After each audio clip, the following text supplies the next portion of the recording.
Nambora, Comité national olympique et sportif du Mali de la Ademenido, ni Move Africa Mali Tellier.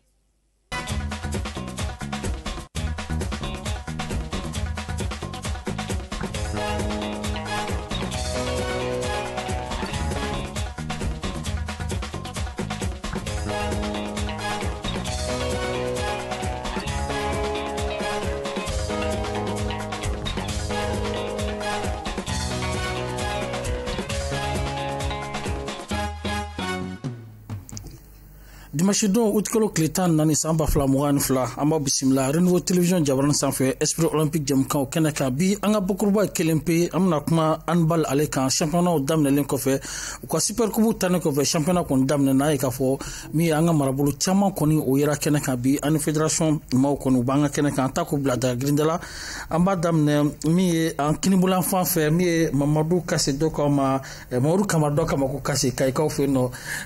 Kassé ambi bismillah kenaka. Allô, Anikli. C'est moi qui est. Je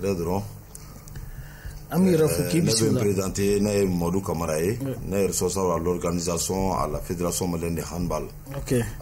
D'accord. Alors que famille est en recherche, nous avons donc nous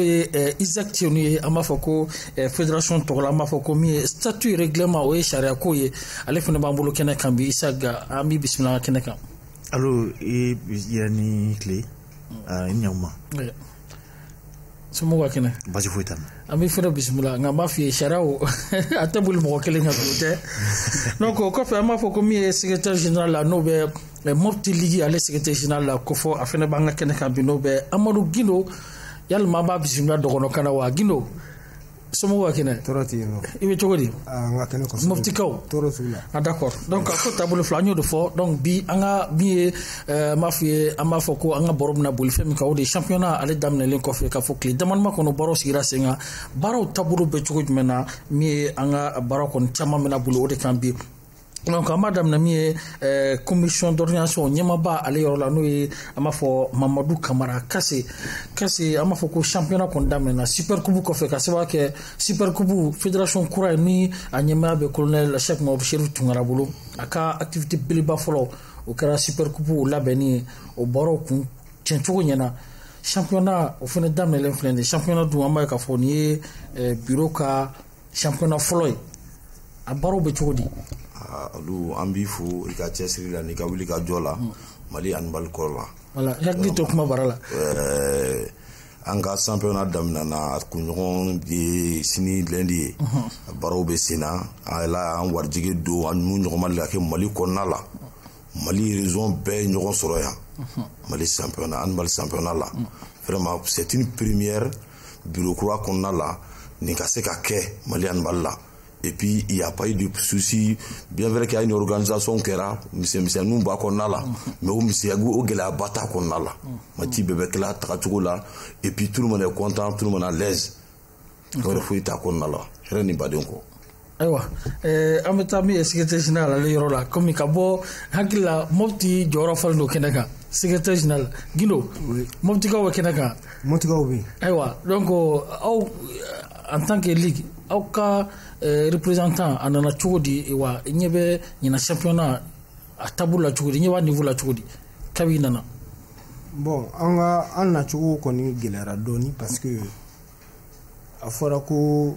équipe régionale nous ka déplacement ka be région de kan donc région dum fana ka musaka bi soro yorom na o conseil régional bon antni mun ke général en déplacement qu'on galera mais en sera kana oué belebele déjà maintenant on en a fana en tobotora parce que équipe nana bi a équipe nous belle loger nous ñokon kan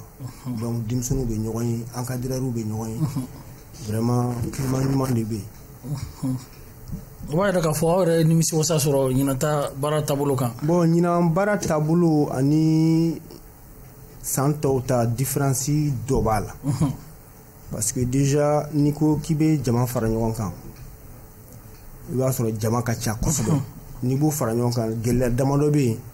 an kumbu olu ye kosobe a gelle fola yere jumé hébergement yere kechugo athlète munu bina encadrement bina ou encadrement au problème kumbe problème flana mun bi se ka soro o ye ɲɛgɛn ko ye parce que ni jama fara ɲɔgɔn kan a ɲɛgɛn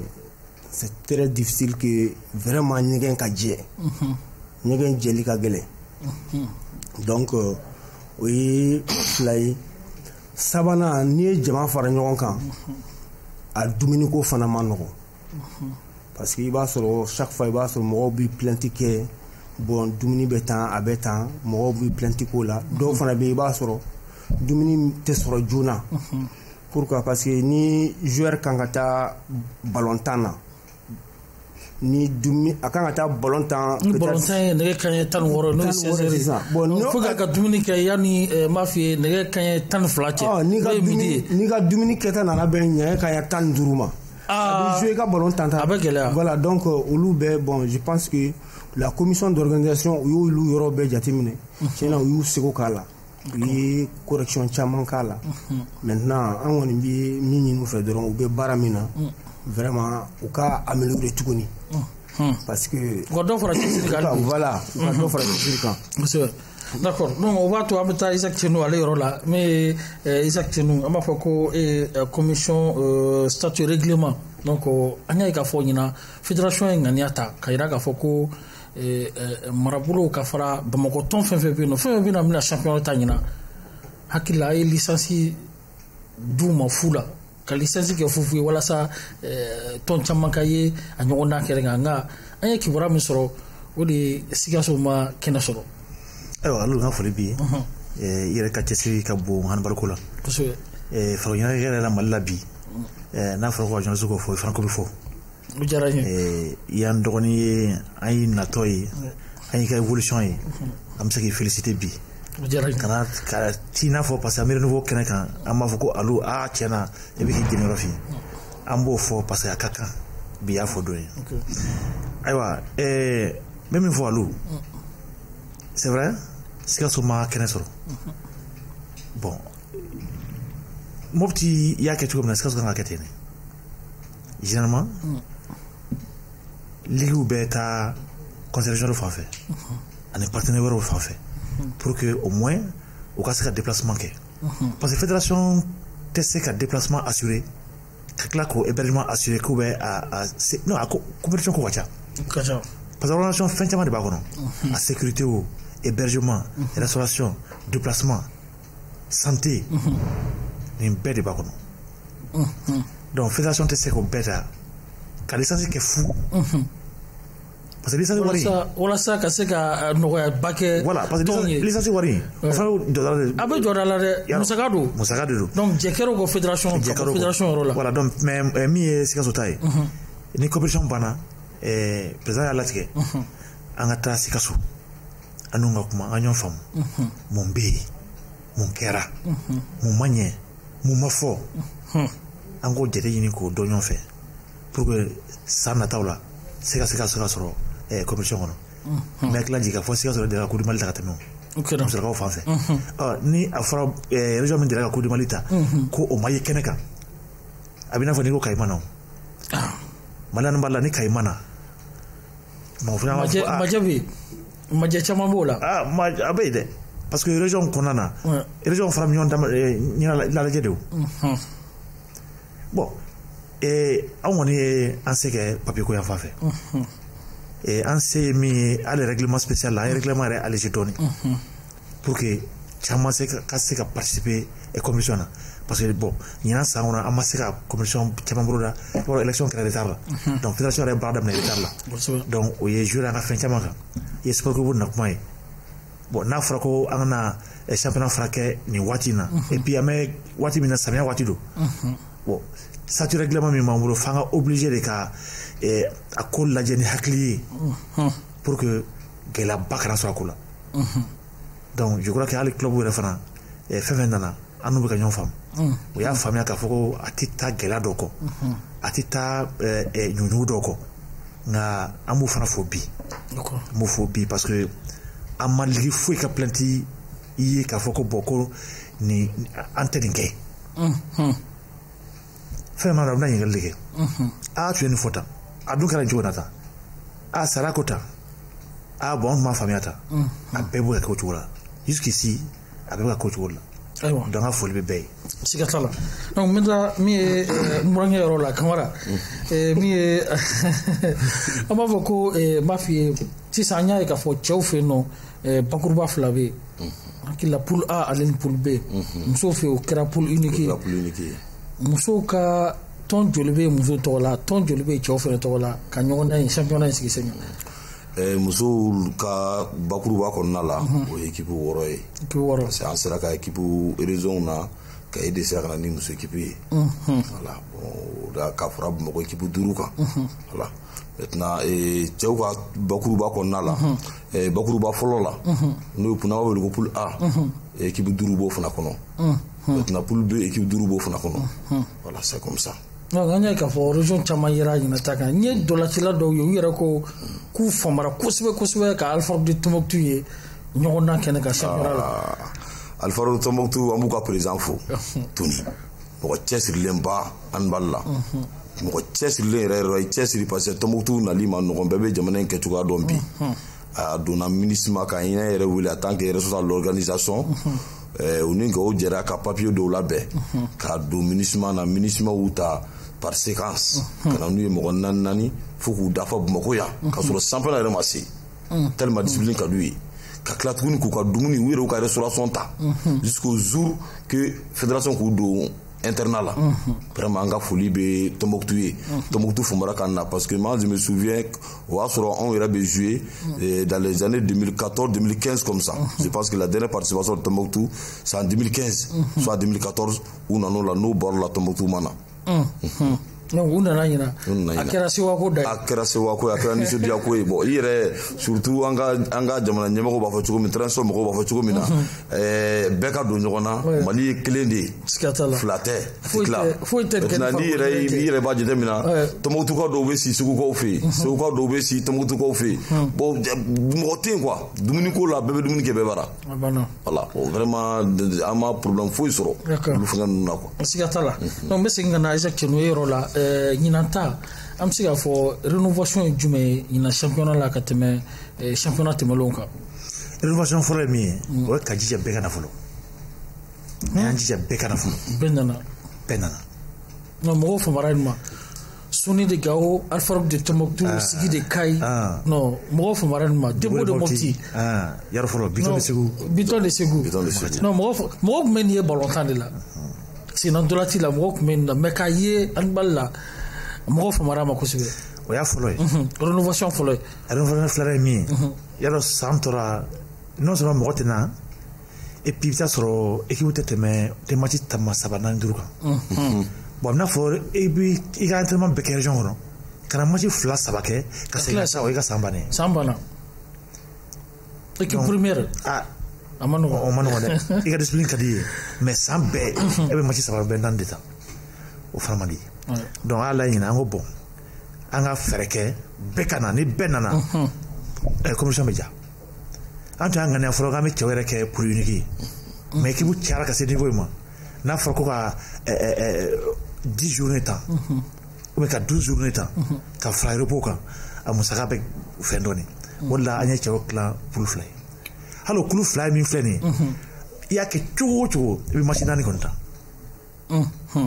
ya ke chuo bi ka machine nta bo classement de bino konana parce que zena ama kubri mali ni championnat franc o fly rénovation de o ko ya konala frola mo bi mana final temps demi-finale temps nous on a passé demi-finale le passé coup de mal là de base milieu final championnat final temps au lieu de coup de mal final temps bon zena ngan tese ko ke donc zena ni mo yar mo so kay kala kulu wora le nana donc lu wora directement lu qualifier pour la coupe du Mali o bébé coupe du Mali ñonda mo bébé yakene ka coupe du Mali format fana be amno règlement spécial fana bo coupe du Mali na je condition me ngona ko règlement spécial sa bo ka ci ligi be ma yani septembre tie pour que Beka doit le béton maintenant. Mais là, tu as fait. Et que vous aurez qualifié parmi les clubs qui sont venus. Les 6 premiers, ils vont aussi jouer le format de Coupe du Mali. Comme là, nous sommes woré. Tu as fait donc woro, fallait nous souvent dire au temps que ma, parce que n'a fait mal là ton temps de bé tu as là. oui o ɲɔgɔn dan na sisan ni championnat kɛra jɔyɔrɔ 6 ɲuman fɔlɔ jɔyɔrɔ 6 ɲuman fɔlɔ jati donc olu bɛ taa Coupe du Mali la a ko ɲɛna parce que a kɛkun ye min an t'a fɛ ka match kelenw lajɛ quoi min ye championnat ta u tila ka taa Coupe du Mali ta finalement hali mɔgɔ bɛna lajɛ u tɛ ŋumanba y'a la quoi et puis hali athlètes yɛrɛ bɛ a calcul kɛ déjà k'a fɔ non nin san ye nin ye donc an bɛ fɛ ka bɔ olu kɔnɔ donc o fana ye innovation ye an ka ɲina compétition na bon innovation wɛrɛ min bɛ yen c'est que sani compétition cɛ an ka médecin sportif bɛ yen an y'a bila ka athlète bɛɛ vérifier ka fɛn kɛ bɛɛ ka visite kɛra ka bɛɛ farikolo sɛgɛsɛgɛ k'a lajɛ n'a y'a sɔrɔ u bɛ se ka ndola ci wa walima u tɛ se ka ndola ci parce que fédération fana ka baara dɔ ye ka athlète protéger donc pour protéger l'athlète la meilleure formule pour ka protéger i yɛrɛ ka médecin ka taa lajɛ cɛ ye mɛ cogo di parce que banabaatɔ ka ca sa dɛ n'i taara lajɛ ko ni karisa tɛ se ka an ka compétition ta a bɛ dɔ bɔ ko la déjà bon hali ɲina on a au moins médecin 3 de b'an bolo 2 bɛ si internat na 1 bɛ faro ka terrain kɔnɔ bɛɛ ka k'i dir'i ma bɛɛ ka matériel b'i bolo maintenant n'a gɛlɛyara Baɲa ale de ye commission médicale responsable ye i b'a ɲɛfɔ ale ye ni a kan ka ɲɛfɔ cogo min na a b'o dɔ k'i ye donc ɲina vraiment an y'a hakili pour une fois an bɛna expérimenter ni compétition banna fédération ka sigi tuguni ka lajɛli kɛ pour voir n'o y'a sɔrɔ min ɲɛna ni min ma ɲɛ ni min kan ka fara kan yanni siɲɛ kuma wɛrɛ cɛ ye an b'o fana jateminɛ. O ye taabolo ye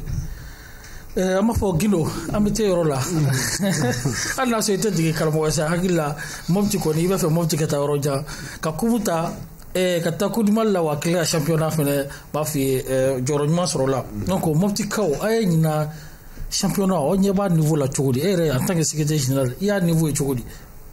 Championnat niveau organisation na ndolacilaw ni k'i b'a comparer passé tɛmɛnenw na tiɲɛ na tɛmɛnenw de ka performance ka bon ni sisan ta ye maintenant ne bɛ se ka o fana jateminɛ fɛn damadɔ de la a fɔlɔ ye jumɛn ye formation famana ka kɛ entraîneur kun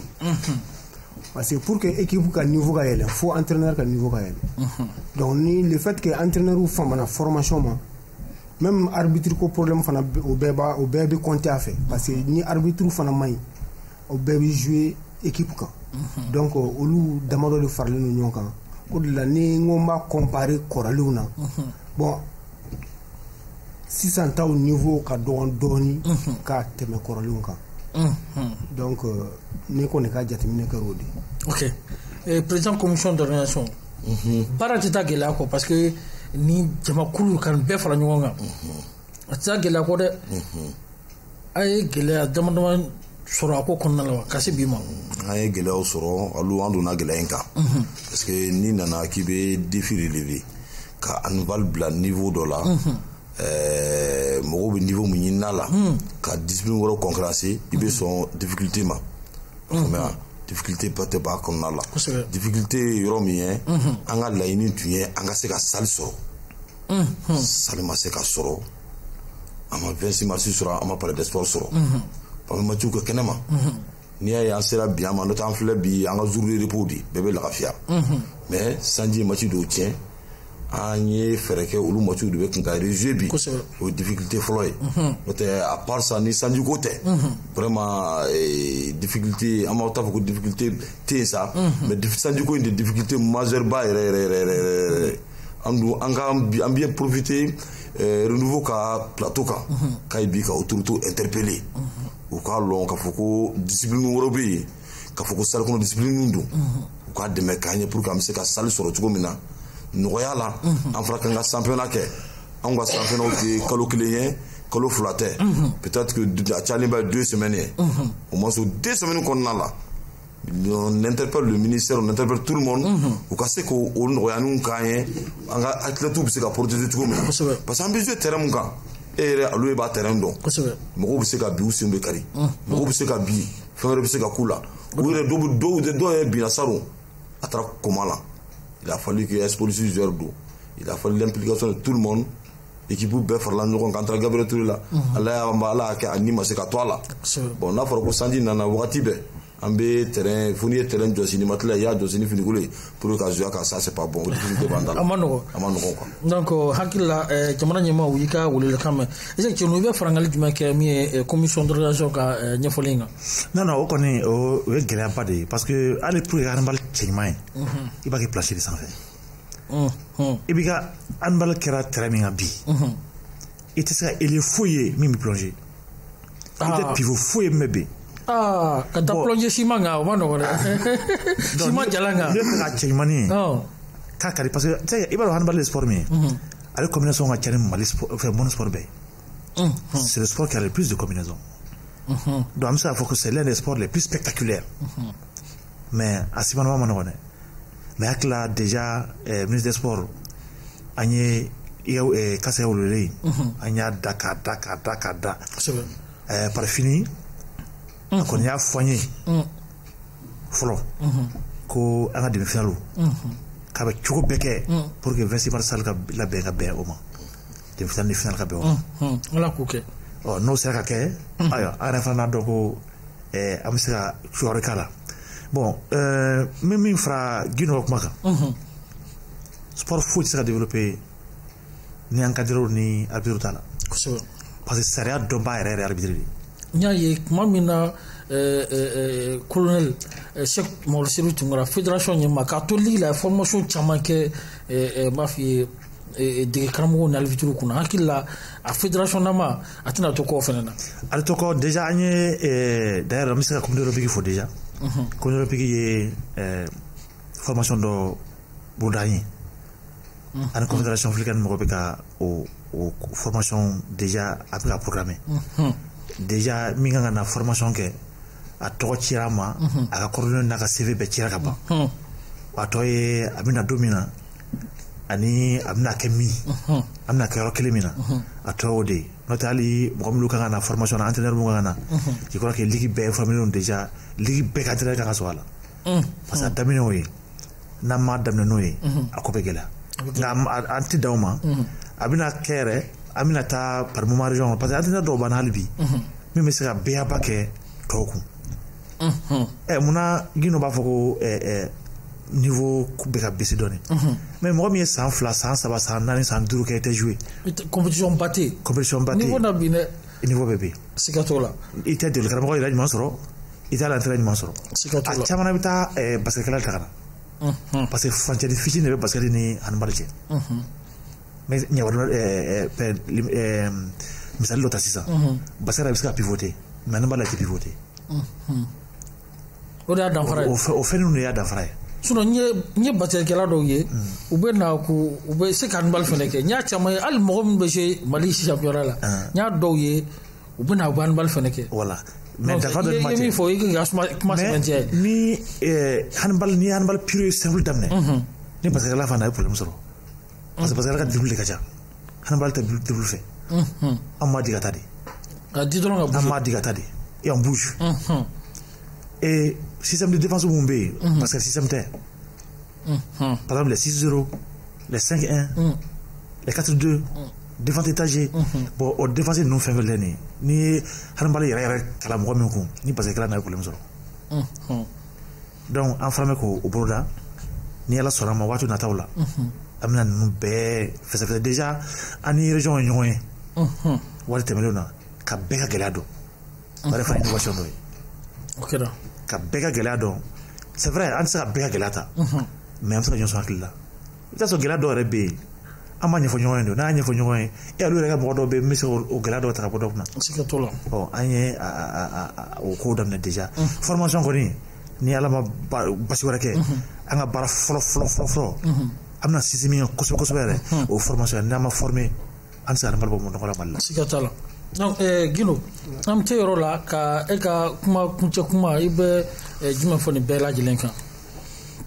bon bi bi na handball kɔni bɛ cogo min na bɛɛ b'a dɔn Mali la maintenant sisan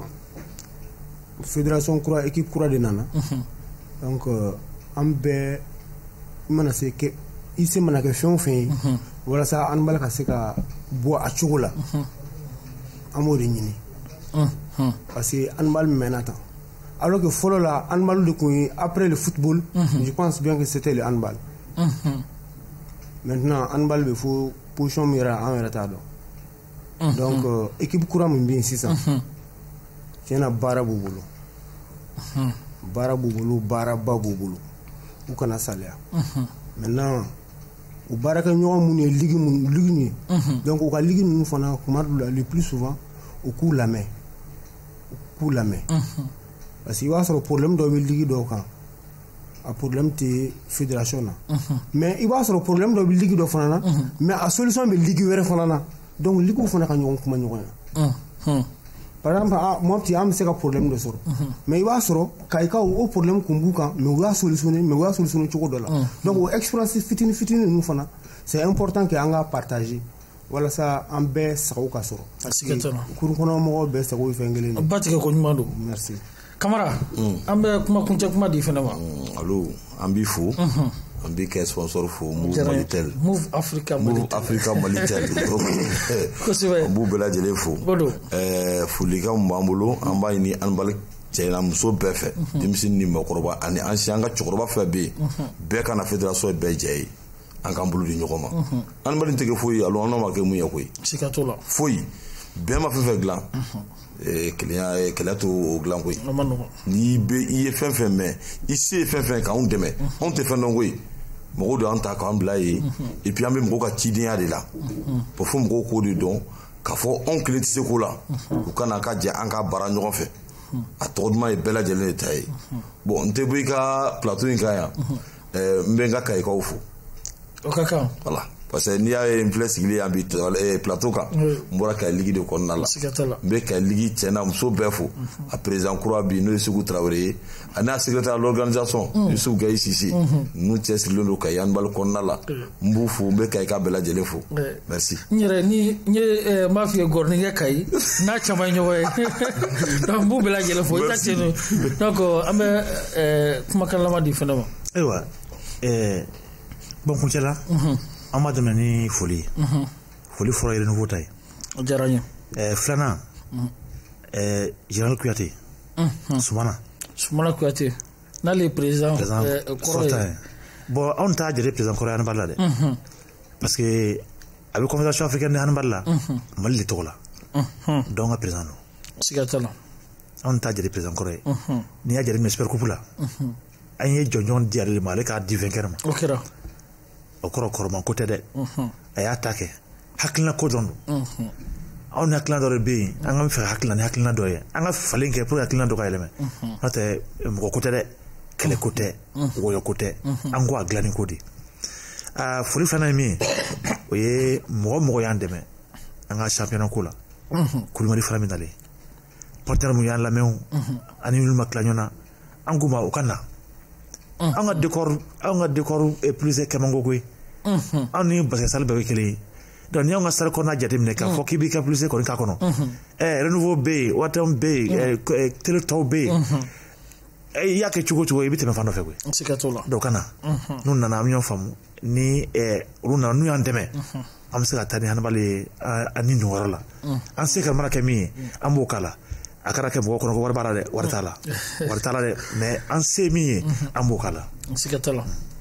donc ni kun ye an ka bi an b'a fɔ ko bakuruba an y'o de fɔ ka yira k'a fɔ min ye handball ye an bɛ ka kuma ale ko kan fédération maaw kuma an bolokɔrɔ ka fara min ye mɔputikɛw ka ligi ale secrétaire général fɛnɛ kan hakilinaw falenna hakili la faamuyali caman sɔrɔla a taabolo la donc o bɛ dan sigi an ka bi jɛmukan ma ka bɛɛ lajɛlen fo ka bɛɛ lajɛlen waleɲuman dɔn k'an bɛn dimanche nata